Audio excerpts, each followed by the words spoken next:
समाधान, छान वाटतंय की पक्षाने मला ही संधी दिली. पक्षाने हा जो विश्वास माझ्यावर दाखवला आणि पुन्हा एकदा काम करण्याची संधी दिली त्याबद्दल मी मनपूर्वक कृतज्ञ आहे. पक्षातल्या सगळ्या वरिष्ठांच्या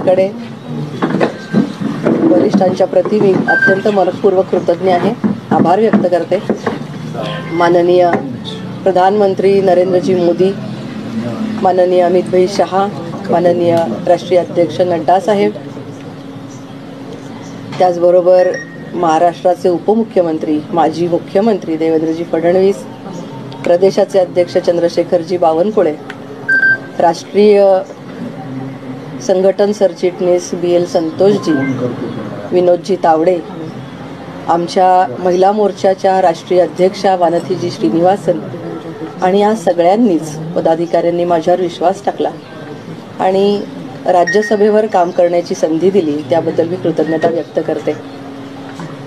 आजपर्यंत गेली अनेक वर्ष पुण्यामध्ये लोकप्रतिनिधी म्हणून काम केलं, 3 टर्म नगरसेवक म्हणून काम केलं, 1 टर्म आमदार म्हणून काम केलं आणि आता राज्यसभेवर खासदार म्हणून काम करताना एक वेगळा अनुभव मला मिळेल. राष्ट्रीय पातळीवर महिला मोर्चाची उपाध्यक्ष म्हणून काम करण्याची संधी मिळाल्यामुळे काही प्रमाणात दिल्लीला जाणं झालं, देशभर जाणं झालं. आता ही दिल्लीच्या सभागृहामध्ये जाण्याची संधी मिळाली आहे आणि तिथे मी पुण्याचेही प्रश्न मांडू शकीन आणि इतरही ज्या ज्या जबाबदाऱ्या मला ज्या पक्षाच्या माध्यमातून वेळोवेळी दिल्या जातील त्याही मी उत्तम प्रकारे पार पाडण्याचा नक्कीच प्रयत्न करीन. एवढंच मी या ठिकाणी सांगते. पण ताई, सातत्याने जे काही तुमच्या बाबतीतलं बोललं जायचं. एक सेकंद, तुमचे फोन सायलेंट करता का? फोन बोलूच नका, कोणी जरा वेळ बोलू नका, फ्लाईट मोडवर टाका.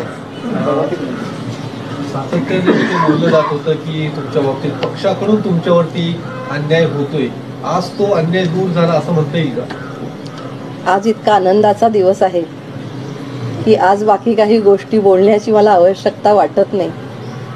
सगळ्यांना सगळ्या गोष्टी माहीत आहेत आणि माहीत आहेत म्हणूनच हा निर्णय घेतला गेला आहे. त्यामुळे आता छान घडलेलं असताना काही वेगळं आठवण्याची आवश्यकता मला वाटत नाही. एकत्र येऊन खूप छान काम करू. पुण्याचा विकास असेल, पक्षविस्तार असेल किंवा अन्यही काही जबाबदाऱ्या सांगतील त्या पद्धतीने मी काम करेन. काही ज्यांच्याकडे अन्याय झाला तुमच्यावर, सातत्याने तुम्हाला टार्गेट केले गेले, त्यांना काय सांगाल? नाही असं काही माझ्या मनामध्ये आज. ही प्रोसेस जरा सांगा, म्हणजे तुम्हाला कधी तिकडनं सांगितलं गेलं तयारी करायची आहे आणि त्यानंतर कोणी सांगितलं होतं, दरम्यानच्या काळात कुणाशी बोलणं झालं, तो म्हणजे ते विश्वासाचे किंवा आश्वासक शब्द कुणाचे होते जरा ते तुम्हाला असं